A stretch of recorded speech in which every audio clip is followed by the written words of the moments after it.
Už je to viac ako 30 rokov, čo sme začali podnikať a snívať o lepšom živote. Mali sme reštauráciu v centre mesta a podnikali sme bez skúsenosti, formou omylu a pokusu.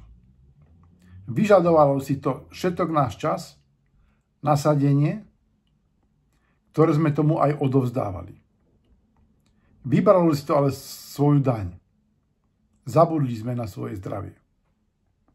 Dostal som cukrovku druhého typu a lekár mi povedal, že ak nič nezmením, budem jeho pacientom o 5 rokov po infarkte. Začal som rozmýšľať, čo s tým. Zhodou okolností sa mi dostali do rúk produkty z aloe vera a bolo mi to ukázané ako riešenie môjho zdravotného problému.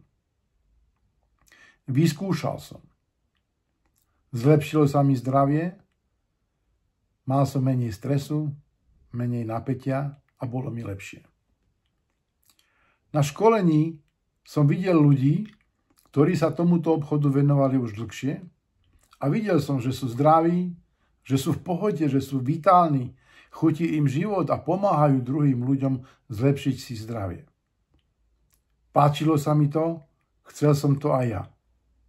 Dnes si žijem taký život, ako som si vysníval.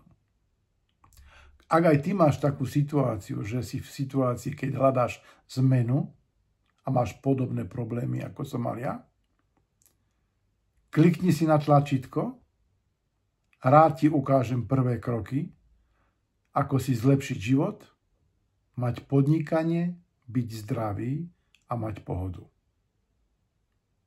Teším sa na teba, na tvoju výzvu.